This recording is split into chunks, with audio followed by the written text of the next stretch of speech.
स्कंद पुराणांतर्गत चातुर्मास्य महात्म्य। महादेव जी के द्वारा पार्वती के प्रति ध्यान योग एवं ज्ञान योग का निरूपण।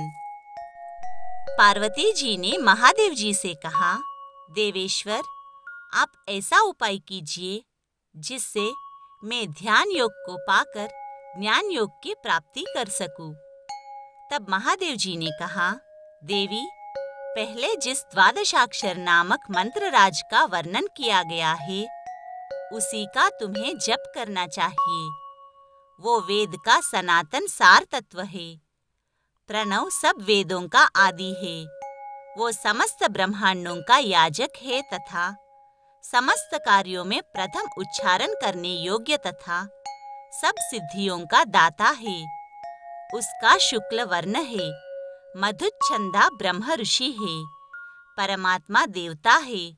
गायत्री छंद है तथा समस्त कर्मों में उसका विनियोग किया जाता है।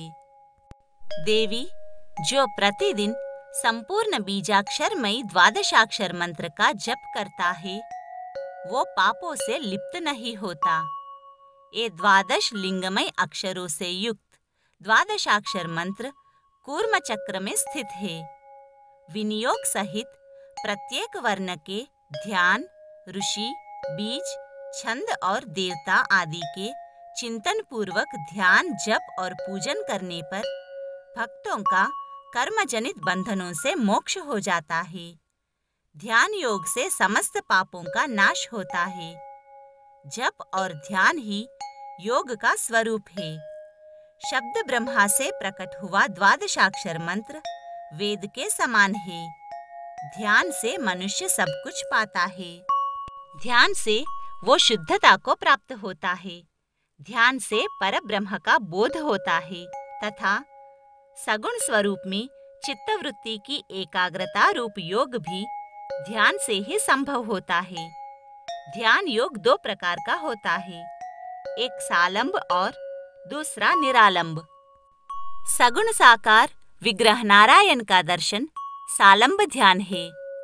दूसरा जो निरालंब ध्यान है, वो ज्ञान योग के द्वारा बताया गया है।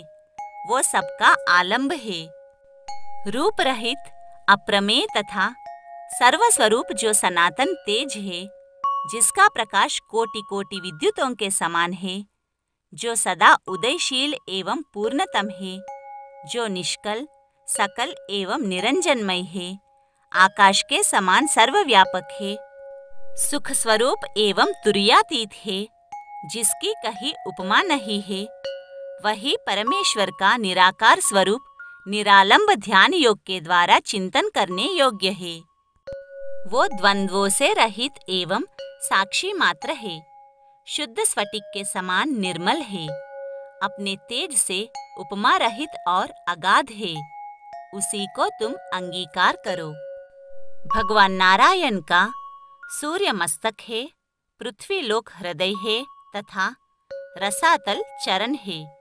वे मूर्तामूर्त स्वरूप से संपूर्ण ब्रह्मांड में स्थित है। भगवान विष्णु ही ब्रह्म रूप से ज्ञान योग के आश्रय है।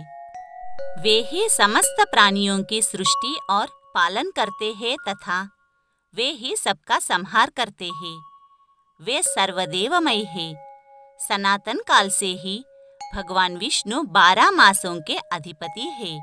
इसलिए संपूर्ण मासों, समस्त दिनों और सब प्रहरों में श्री हरि का स्मरण करने वाला पुरुष संसार बंधन से मुक्त हो जाता है।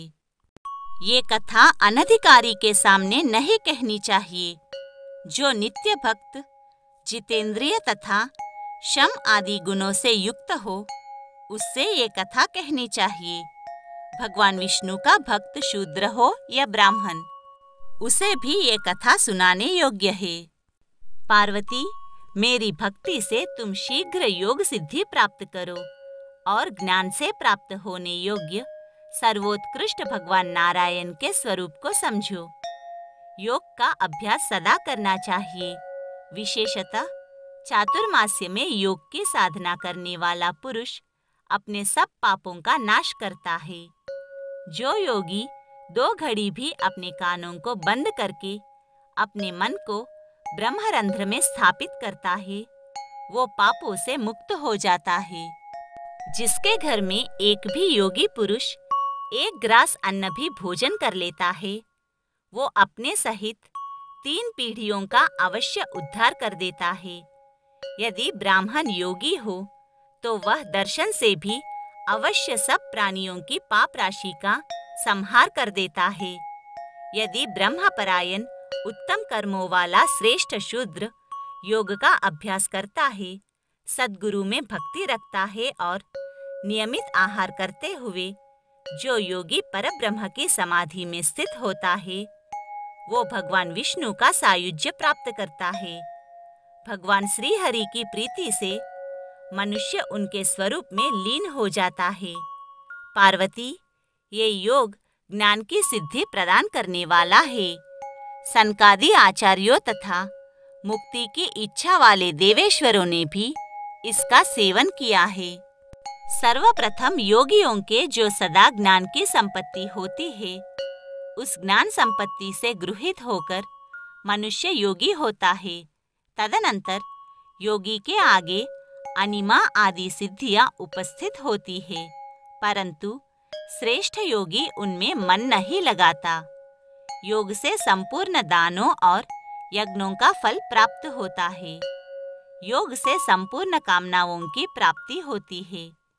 कोई ऐसी वस्तु नहीं जो योग से प्राप्त न होती हो। योग से हृदय की गांठ नहीं रहने पाती। योग से ममता रूपी शत्रु नहीं पैदा होता। योग सिद्धि पुरुष का मन कोई भी लुभा नहीं सकता। भगवान विष्णु स्वयं ही इस चराचर जगत में व्याप्त है। योगेश्वरों के परम उपास्य उन भगवान को अपने ब्रह्मरंध्र में स्थित जानकर मनुष्य इस मायामय जगत का मोह उसी प्रकार छोड़ देता है जैसे सर्प अपनी केंचुल को त्याग देता है।